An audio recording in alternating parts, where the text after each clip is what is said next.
Hello everyone. நம்ம இந்த வீடியோவில் ரீஇன்ஃபோர்ஸ்மெண்ட் லேர்னிங் பற்றி தான் லேர்ன் பண்ண போகிறோம். அண்ட் உங்களுக்கு ரீஇன்ஃபோர்ஸ்மெண்ட் லேர்னிங் அப்படின்னா இது எங்கே திடீர்னு வருதுன்னு நீங்கள் நினச்சிங்கன்னா, சப்போஸ் நீங்கள் மிஷின் லேர்னிங் இதெல்லாம் நீங்கள் படிச்சிருந்தீங்க அப்படின்னா நீங்கள் சூப்பர்வைஸ்ட் லேர்னிங்லாம் கேள்விப்பட்டிருப்பீங்க. அண்ட் அதை பற்றியும் அதுக்குள்ளே நிறைய அல்கோரிதம்ஸ்லாம் இருக்கும் படிச்சிருப்பீங்க. லைக் லீனியர் ரெக்ரெஷன், லாகிஸ்டிக் ரெக்ரெஷன், இந்த மாதிரி நிறைய படிச்சிருப்பீங்க. அண்ட் அன்சூப்பர்வைஸ்ட் லேர்னிங் அப்படின்னு ஒரு தனி டொமைனே போகும். அண்ட் தேர்ட் ஒன் தான் பார்த்திங்க அப்படின்னா ரீஇன்ஃபோர்ஸ்மெண்ட் லேர்னிங். ஸோ நம்ம இன்றைக்கி இந்த பர்டிகுலர் வீடியோவில் ஸ்பெசிஃபிக்காக ரீஇன்ஃபோர்ஸ்மெண்ட் லேர்னிங் மட்டும்தான் பார்க்க போகிறோம். அண்ட் இந்த வீடியோவில் we are not going to cover supervised and unsupervised because உங்களுக்கு அது ஆல்ரெடி தெரிஞ்சிருக்கும். அண்ட் இந்த வீடியோவில் நீங்கள் ஆர்எல் பற்றி தான் கிளிக் பண்ணிட்டு வந்திருப்பீங்க. So yes, this video is going to be about only RL. And suppose உங்களுக்கு இந்த ரீஇன்ஃபோர்ஸ்மெண்ட் லேர்னிங் ஃபுல்லாக உங்களுக்கு அண்டர்ஸ்டாண்ட் ஆகணும்னா உங்களுக்கு இதில் இருக்கிற ஒரு 6 டெர்மினாலஜிஸ் கண்டிப்பாக தெரிஞ்சிருக்கணும். அதில் ஃபஸ்ட் ஒன் பார்த்திங்க அப்படின்னா ஏஜெண்ட்.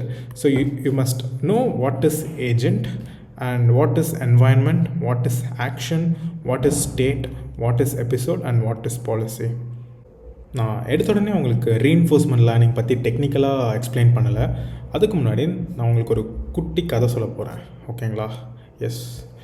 ஸோ இந்த ஸ்டோரியை பொறுத்த வரைக்கும் இங்கே ஒரு அப்பா இருக்கார், இங்கே ஒரு ஃபாதர் அண்ட் அவனோட அப்பாவோட பையன், சன். ஸோ இந்த ஸ்டோரியில் அவங்க அப்பா என்ன பண்ணணும்னு நினைக்கிறாருன்னா, அவங்க பையனுக்கு சைக்கிள் ஓட்ட கற்றுக் கொடுக்கணும். அவங்க பையனுக்கு சைக்கிள் ஓட்ட தெரியாது.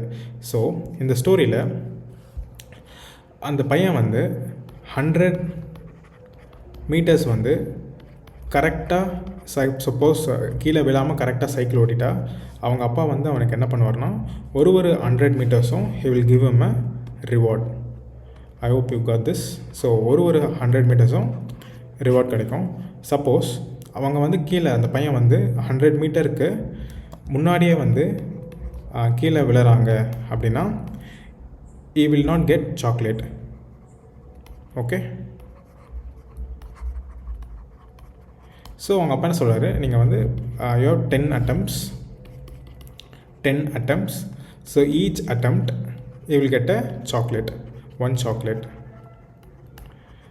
ஸோ இப்போ அந்த சன் என்ன பண்ணுவார் அப்படின்னா, so is going to try is first attempt. So attempt number 1 son cycle ஓட்டுவாங்க and he will fail and he will not get chocolate. ஸோ இங்கே ரிவார்ட் கிடைக்காது. அண்ட் செகண்ட் அட்டம்ப்டில் he will again try, but ஒரு 10 meters ஓடிட்டு he will get failed. Third அட்டம்ப்டில் again ஒரு 20 meters ஓடிட்டு he will fail. Okay. And fourth அட்டம்ப்டில் now he learned the pattern. ஒரு பேட்டர்ன் அவர் லேர்ன் பண்ணியிருப்பார். ஓகே, நம்ம கரெக்டாக ஓட்டிட்டோம் அப்படின்னா நமக்கு என்ன கிடைக்கும்னா 100 meters கரெக்டாக ஓட்டிட்டோம் அப்படின்னா நமக்கு ஒரு சாக்லேட் கிடைக்கும் அப்படின்னு அவங்க பையனுக்கு தெரிஞ்சிருக்கும். ஸோ ஃபோர்த் அட்டம்ப்டில் அவங்க பையன் கரெக்டாக சைக்கிள் ஓட்டிடுவார். So he will get a chocolate. Okay. So இப்போது இதில் உங்களுக்கு இந்த ஸ்டோரியை பொறுத்த வரைக்கும் அந்த ஸ்டோரி வச்சு உங்களுக்கு அந்த டெர்மினாலஜி நான் மேட்ச் பண்ணுறேன். இதில் as I already said, உங்களுக்கு ரீஇன்ஃபோர்ஸ்மெண்ட் லேர்னிங்னா இந்த 6 டெர்மினாலஜிஸ் தெரிஞ்சிருக்கணும்னு நான் சொன்னீங்களா. ஸோ அதில் இங்கே ஏஜெண்ட் தான் பார்த்தீங்கன்னா அந்த சின்ன பையன் தான் இங்கே ஏஜெண்ட். அண்ட் அவனோட இங்கே என்விரான்மெண்ட்னு பொறுத்த வரைக்கும் அவன் அந்த சைக்கிளை ஓட்டக்கூடிய ரோடு, அவனை சுற்றி இருக்கிற சரௌண்டிங்ஸு, இந்த ட்ரீயாக இருக்கட்டும், சிக்னலாக இருக்கட்டும், இதெல்லாம் என்வாயன்மெண்ட்னு சொல்லுவாங்க. அண்ட் தேர்ட் இங்கே எபிசோட்னால் ஒன்றும் இல்லை, ஒரு 100 மீட்டர்ஸ் ஃபுல்லாக அவன் அட்டம் பண்ணிட்டான் அப்படின்னா அந்த 100 மீட்டர்ஸ் ஒரு 100 மீட்டர் ஃபுல்லாக அட்டம் பண்ணால் அது ஒரு எபிசோட். அண்ட் அந்த 100 மீட்டரை அவன் கரெக்டாக முடிச்சிட்டான் அப்படின்னா அவனுக்கு ரிவார்ட் கிடைக்கும் for completing 100 metres. Okay. And இங்கே பாலிசினா ஒன்றும் இல்லை, ஃபஸ்ட்டு 4 தடவை பார்த்திங்க அப்படின்னா அவன் ஃபெயில் ஆயிடுவான். எதனாலனா அவனோட கால் அவனுக்கு பேலன்ஸ் பண்ண தெரியாது, அவன் ஃபெயில் ஆயிடுவான். அண்ட் தேர்டில் ஓரளவுக்கு பேலன்ஸ் பண்ணி அவன் 20 மீட்டர் போவான். ஃபோர்த்தில் அவன் வந்து நல்லா பேலன்ஸ் பண்ண கற்றுப்பாங்க அண்ட் ஃபுல் 100 மீட்டர்ஸும் வந்து he could complete. ஸோ இங்கே தான் இந்த ஸ்ட்ராட்டஜி, இதுதான் வந்து பாலிசி. இந்த பாலிசின்றது வந்து ஃபெயில் ஆகாமல் 100 மீட்டரை எப்படி முடிக்கணுன்றத வந்து லேர்ன் பண்ணுறாங்களே, இதுதான் பாலிசி. ஸோ இப்போ உங்களுக்கு இந்த 6 டெர்மினாலஜிஸும் புரிஞ்சிருச்சுன்னா நம்ம இப்போ டெக்னிக்கலாக ரீஎன்ஃபோர்ஸ்மெண்ட் லேர்னிங்னா என்னென்னு அகைன் திருப்பி பார்ப்போம். ஸோ நம்ம இப்போ டெக்னிக்கலாக ரீஎன்ஃபோர்ஸ்மெண்ட் லேர்னிங் அப்படின்னா என்னதுன்னு பார்ப்போம். ஸோ நம்ம ஆல்ரெடி வந்து சொல்லியிருந்தோம், இந்த ரீஎன்ஃபோர்ஸ்மெண்ட் லேர்னிங்கில் வந்து ஏஜென்ட் அண்ட் என்வாயன்மெண்ட் வந்து ரொம்ப இம்பார்ட்டண்ட்டான கான்செப்ட்னு. ஸோ சப்போஸ் இந்த பர்டிகுலர் இமேஜை நம்ம வந்து எடுத்துக்கிட்டோம் அப்படின்னா, இந்த இமேஜில் கார் தான் வந்து ஒரு ஏஜெண்ட். ஓகேங்களா? So car is the agent and அந்த காரை சுற்றி இருக்கிற இந்த பெடஸ்ட்ரியன்ஸாக இருக்கட்டும், இந்த ஸ்பீட் லிமிட் போர்டு, இந்த road, these and all we call it as environment. ஓகேங்களா? And whatever these person, trees, all we call it as environment. And அதே மாதிரி இப்போது நான் நெக்ஸ்ட் ஒரு எக்ஸாம்பிள் சொல்கிறேன். இந்த செஸ் போர்டு இருக்குது. இந்த செஸ் போர்டு பொறுத்த வரைக்கும் இங்கே இந்த யூசர் தான் வந்து என்னதுன்னா, பிளேயர் தான் வந்து ஏஜெண்ட். அண்ட் பிளேயர் சுற்றி இருக்கிற இந்த ஸ்ட்ராட்டஜியாக இருக்கட்டும், ஓகேங்களா, பிளேயர் சுற்றி இருக்கிற ஸ்ட்ராட்டஜி, இந்த செஸ் காயின்ஸ் அண்ட் இந்த செஸ் போர்டு, இதெல்லாம் வந்து பார்த்திங்க அப்படின்னா we call it as environment. Okay, இந்த செஸ் காயின்ஸ் இதெல்லாமே வந்து we call it as environment. அதே மாதிரி இந்த ஒரு கேம் எக்ஸாம்பிளை நம்ம எடுத்துட்டோம் அப்படின்னா, இந்த கேம்குள்ளே இருக்கிற இந்த பர்டிகுலர் பிளேயர் தான் வந்து ஏஜெண்ட். அண்ட் அந்த கேமில் இருக்கிற இந்த கார்ஸ், இந்த ஆப்போனன்ஸு அண்ட் இந்த கேம் பிளே, இந்த என்டையர் கேம் பிளே, ஓகேங்களா. ஸோ இதெல்லாம் we call it as environments. So now I hope you understood இந்த என்வாயன்மெண்ட்னா என்ன, ஏஜென்ட்னா என்னென்னு. ஸோ நம்ம இன்னும் டெப்த்தாக பார்ப்போம். எஸ், இப்போ உங்களுக்கு ஒரு ஏஜெண்ட்டை வந்து ஒரு என்வாயன்மெண்ட்டில் வந்து நம்ம என்ன சொல்கிறது, எக்ஸ்ப்ளோர் பண்ண விடுவோம். எக்ஸ்ப்ளோர் பண்ண விட்டுட்டு அந்த என்வாயன்மெண்ட்டில் நடக்கிற பாசிட்டிவ் நெகட்டிவ்ஸை வந்து திருப்பி நம்ம ஏஜென்ட்டுக்கே வந்து தந்துடுவோம், கிட்டத்தட்ட அந்த மாதிரி. ஸோ நவ் ஒரு ஏஜெண்ட் ஒரு என்வாயன்மெண்ட்டில் வந்து what it is doing an action. So ஒரு என்விரான்மெண்ட்டில் ஒரு ஆக்ஷன் ஏஜென்ட்னால் பண்ண முடியுது. அப்படி என்வாயன்மெண்ட்டில் ஒரு ஆக்ஷன் பண்ணுறதுனால, so based on the changes, for example இப்போ காரில் இப்போ வந்து நம்ம ஒரு ஸ்ட்ரெயிட்டாக போயிட்டுருக்கோம். ஸ்ட்ரெயிட்டாக போகும்போது இப்போ 100 மீட்டர்ஸ் ஸ்ட்ரெயிட்டாக போகும்போது நடுவில் வந்து 100 மீட்டர்ஸ் முடிக்காமல் பெடலிங் பண்ணுறோம் கரெக்டாக. ஸோ அந்த பெடல் பண்ணுறதுக்காக ஒரு எஃபர்ட் லிம்ஸ் வந்து மூவ் பண்ணுறோம், நம்ம காலை வந்து மூவ் பண்ணுறோம், கையை மூவ் பண்ணுறோம். ஸோ இதெல்லாம் வந்து ஒரு ஸ்டேட். அந்த ஒரு ஸ்டேட் வந்து திருப்பி யார் பண்ணுறாங்க அப்படின்னா ஏஜென்ட் தான் பண்ணுறாங்க. ஸோ ஒரு ஸ்டேட் மாறுறது வந்து என்விரான்மெண்ட்டில் இருந்து ஏஜென்ட்டுக்கு வந்து ஸ்டேட் மாறும். ஓகேங்களா? And based on that state, if the person completes that particular 100 meters அப்படின்னா நம்ம வந்து பாசிட்டிவ் ரிவார்ட் கொடுப்போம். அப்படி 100 மீட்டர்ஸ் முடிக்கல அப்படின்னா நம்ம வந்து நெகட்டிவ் ரிவார்ட் கொடுப்போம். இங்கே பேசிக்காக காமனாக இதை வந்து நம்ம என்ன சொல்லுவோம்னா ரிவார்ட் அப்படின்னு சொல்லுவோம் நம்ம. அண்ட் ஆல்சோ நமக்கு ஒரு ஏஜெண்ட்டை தான் கண்ட்ரோல் பண்ணுறதுக்கு we can control agent directly. we can control directly. environment வந்து we cannot control directly. அப்போ என்விரான்மெண்ட் நம்ம எப்படி கண்ட்ரோல் பண்ணுறது அப்படின்னு நீங்கள் கேட்டிங்கன்னா, we can only control via agent. So ஏஜெண்ட்டை வச்சு தான் நம்ம வந்து என்ன பண்ண முடியும்னா ஒரு என்வாயன்மெண்ட்டை வந்து கண்ட்ரோல் பண்ண முடியும். ஸோ இந்த பர்டிகுலர் இதில் வந்து ஒரு ஏஜெண்ட் ஒரு ஆக்ஷன் எடுக்கிறாங்க என்வாயன்மெண்ட்டில். பேஸ்ட் ஆன் தட் ஆக்ஷன் ஒரு ஸ்டேட் மாறுது. அந்த ஸ்டேட் மாறினதுனால நமக்கு பாசிட்டிவ் ரிவார்ட் கிடைக்கணுமா இல்லை நெகட்டிவ் ரிவார்ட் கிடைக்கணுமான்னு சொல்கிறது தான் வந்து ஒரு பேசிக் ரீஎன்ஃபோர்ஸ்மெண்ட் லேர்னிங். அண்ட் எஸ் நம்ம எதாவது இந்த ரீஎன்ஃபோர்ஸ்மெண்ட் லேர்னிங் பொறுத்த வரைக்கும் இன் ஆர்எல் நம்ம ஏதாவது ஒரு ப்ராப்ளமை சால்வ் பண்ணணும் அப்படின்னா நம்ம அதை ஆல்வேஸ் என்ன பண்ணணும்னா அதை கிரிட் வேர்ல்டில் கொண்டு வந்துடும். ஸோ கிரிட் வேர்ல்டு அப்படின்னு ஒன்றும் இல்லை, நம்ம எய்தர் ஒரு 4x4 மேட்ரிக்ஸ் ஆர் 3x மேட்ரிக்ஸில் வந்து நம்மளை அந்த பர்டிகுலர் ப்ராப்ளமை வந்து நம்ம வந்து இந்த கிரிட் வேர்ல்டில் மேப் பண்ணிடுவோம். ஸோ மேப் பண்ணிவிட்டு நெக்ஸ்ட் நம்ம என்ன பண்ணுவோம் அப்படின்னா, இப்போது இந்த பர்டிகுலர் எக்ஸாம்பிளே நீங்கள் வந்து எடுத்துக்கோங்களேன். இதில் எனக்கு இந்த பர்டிகுலர் செல்லில் ஒரு ரோபோ இருக்குது. இப்போது இந்த ரோபோ வந்து என்ன பண்ணணும்னா, இந்த பர்டிகுலர் செல்லில் இந்த ரோபோ தான் வந்து நமக்கு என்னது அப்படின்னு பார்த்தீங்கன்னா ஏஜெண்ட். ஓகேங்களா? அப்போது இதோட என்வாயன்மெண்ட் அப்படின்னா என்னது? What is the environment then? இதோட என்விரான்மெண்ட் எது? Also I use the block itself. இதோட என்விரான்மெண்ட் எதுனா கிரிட் வேர்ல்டு. இந்த கிரிட் தான் வந்து இதோட என்வாயன்மெண்ட். ஸோ நவ் இது என்ன பண்ணுதுன்னா, இது வந்து இந்த பர்டிகுலர் ரோபோ இதோட கோல் வந்து என்னதுன்னா இதோட கோல் வந்து இதோட ட்ராப் வந்து இது. ஓகேங்களா? So if this robot reaches the goal, if it reaches the goal it will get a diamond, if it reaches the trap it gets negative reward.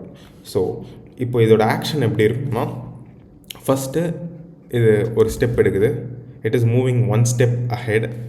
So by moving 1 step ahead இது எங்கே போகுதுன்னா, from 1,3 it is moving to 2,3 again.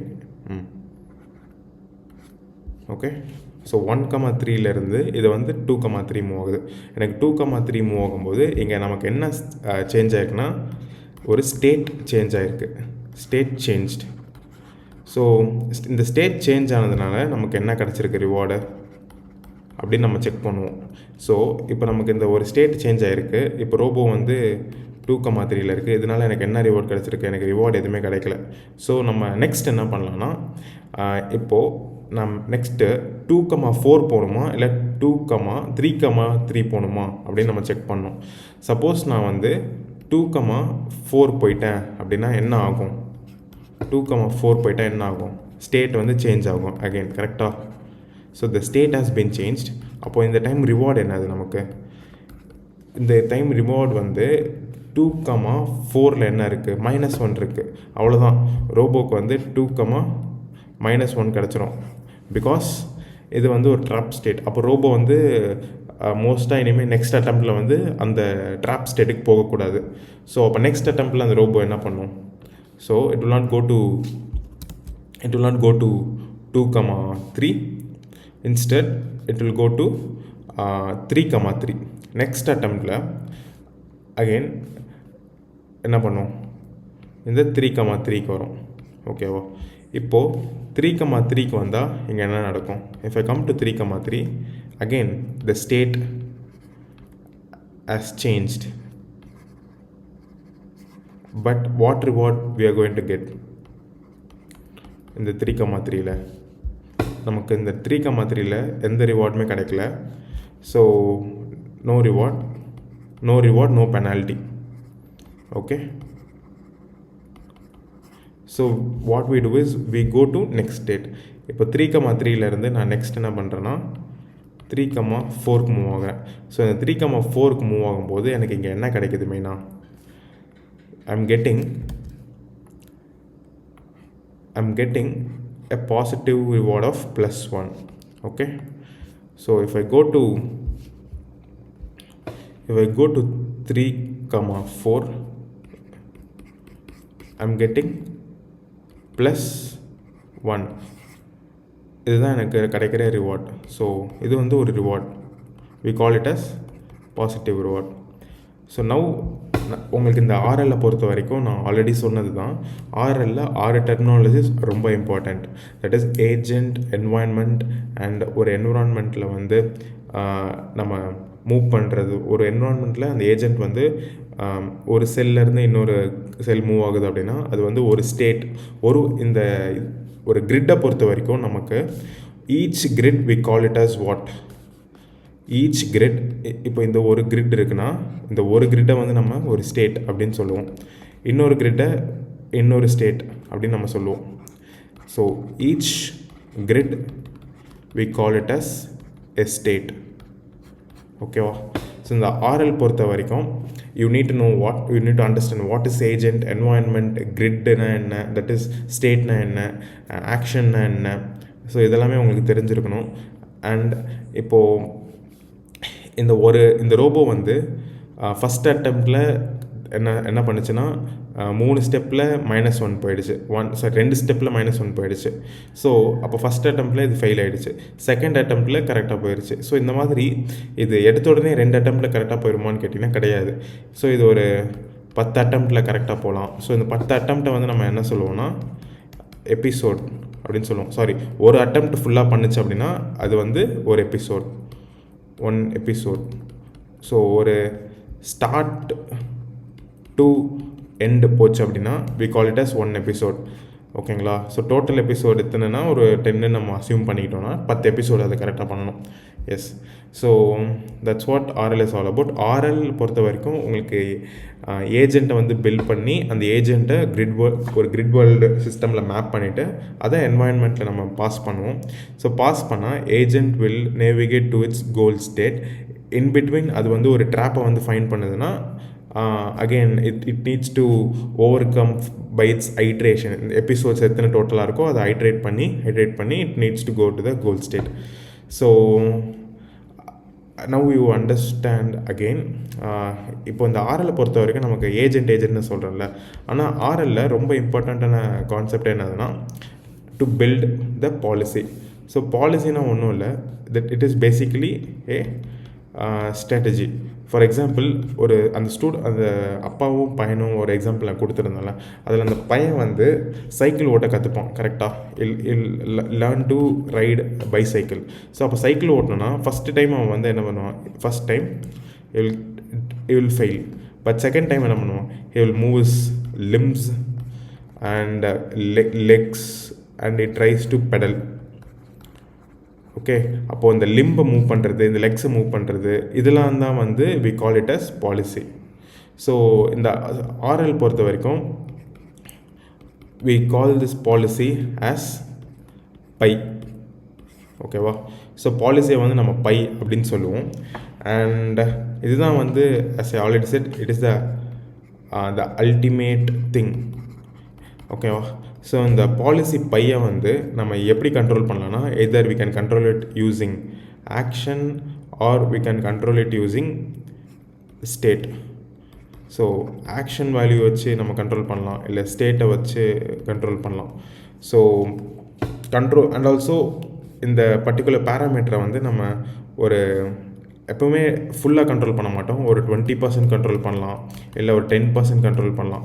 So இந்த controlling percentage இருக்குல்ல, நம்ம இதை வந்து என்னன்னு சொல்லுவோம்னா இதை வந்து ஒரு டீட்டா அப்படின்னு சொல்லுவோம். டீட்டா பேராமீட்டர்ஸில் வந்து நம்ம இதை கண்ட்ரோல் பண்ணுறோம்.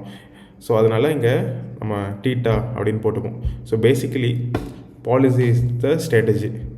அண்ட் ஆர்எல் பொறுத்த வரைக்கும் now I hope you understood what is agent, என்வாயன்மெண்ட்னா என்னென்னு புரிஞ்சுருக்கோன்னு நினைக்கிறேன், ஸ்டேட் அப்படின்னா என்னென்னு புரிஞ்சுருக்கோன்னு நினைக்கிறேன், ஆக்ஷன் அப்படின்னு என்னென்னு புரிஞ்சுருக்கோன்னு நினைக்கிறேன்.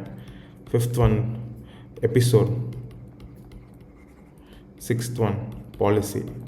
ஸோ இந்த வீடியோவில் நம்ம இதெல்லாமே கவர் பண்ணிட்டோம். Agent, environment, state, action, episode, policy. Suppose உங்களுக்கு இந்த வீடியோ இன்னும் கன்ஃபியூஸ்டாக இருக்குது அப்படின்னா திருப்பி ஃபஸ்ட்லேருந்து ரீவாட்ச் பண்ணி பாருங்கள், உங்களுக்கு நல்லா புரியும். And yes, thank you everyone. உங்களுக்கு இந்த வீடியோ புரிஞ்சிருச்சு அப்படின்னா லைக் பண்ணுங்கள், ஷேர் பண்ணுங்கள். அண்ட் உங்களுக்கு இதில் எதாவது டவுட்ஸ் இருக்குது அப்படின்னா கமெண்ட் செக்ஷனில் வந்து சொல்லுங்கள், நான் வந்து கிளியர் பண்ணுறேன். So yeah, thank you.